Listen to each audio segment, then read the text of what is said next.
Today we're going to be talking about Crystal Eastman. Let's get this started. La la la, Darkashon, la la la, Darkashon, la la la, la la la, la la la. Darkashon, la la la, Darkashon, la la la, Darkashon, la la la. Da da da. Crystal Eastman. Hey guys, welcome to my channel. Today we will be talking about Darkshon So the date today is January 4th of 2023, and there has been a lot of things that we talked about. So then, yeah, I mean, there's really much to really talk about here. So now then, let's just keep talking about it. So Catherine Eastman was born on June 25th of 1881 in Marlborough, Massachusetts. Her real name is Crystal Catherine Eastman. Hey, now here's a little crash course extra for you. Well, yeah, that wasn't really good, wasn't it? And so at a very young age, I mean, she was pretty exposed to some, feminist ideas. And she decided that she actually just wanted to be part of this radical feminist group. And so she started becoming part of it. But first she needed an education. So she first went to Vassar College, where she earned a Master Arts of degree in sociology in the year 1903. And then she went to Columbia University, which she graduated from in 1904. Plunk, ting, whoop, whoop, slunk. Speaking of which, this destination is the New York University School of Law, where she graduated from in 1907, and her grades were second place in class. Well, that's impressive. So after that, her college and university years were over. She was done for education. Now she needed a job. Well, she decided that she would become a lawyer. And she was actually a pretty good one. But just because she was a woman, she wasn't really hired as much as men were. She eventually did get a job in the Pittsburgh survey zone, where she was given the job of studying some environment, some workforce injuries, and she did 500 plus cases in the 12 months that she was with the Pittsburgh survey. So that's divided by 12, and then put in 4, there's 48, divided by 21, 8, 80, and then 0.6, because 12 and 70. On average, about 42 cases every month. Yeah, I obviously know simple math. Mainly, on women's suffrage. I made a video about it already, so let's keep on talking about it. There's way much more to really talk about. She did a lot of activism. I mean, yeah, she was in support of women getting the vote. And also, she was also in support of having equal pay and equal rights. Ever sounds familiar with the SDGs? Does it? Look at the symbol, guys. Look at it closely. And so, yeah, the women's suffrage is pretty good, and it has a lot of things to really talk about itself, too.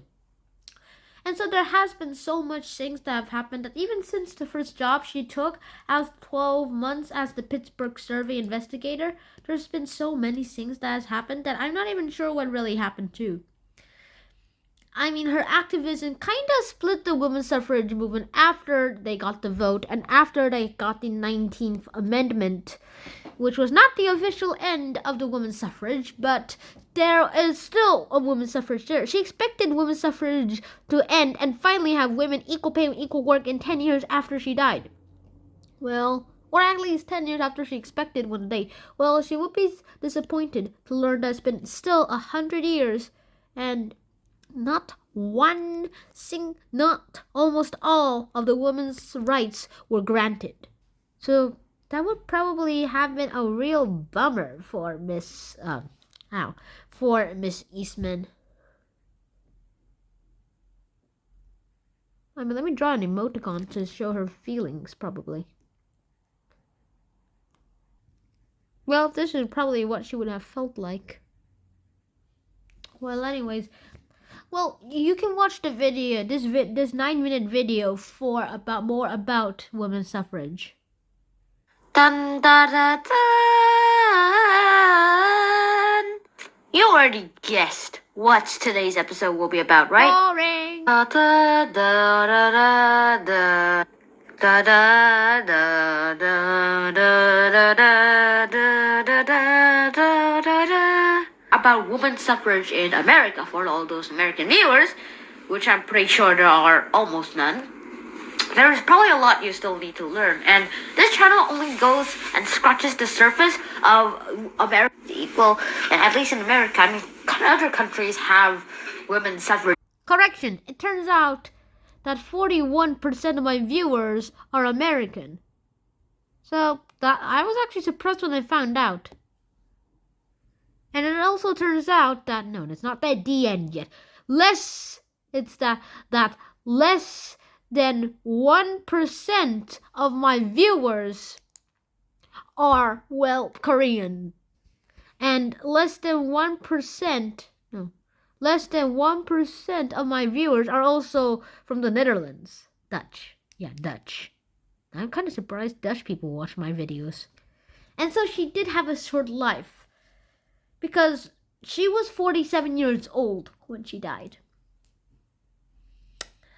So, how did that go out? I mean, she lived a long life, and she was more the protester kind of woman, unlike those women who'd be like standing in barns and like talking and trying to persuade men to vote for them, vote for a woman's vote.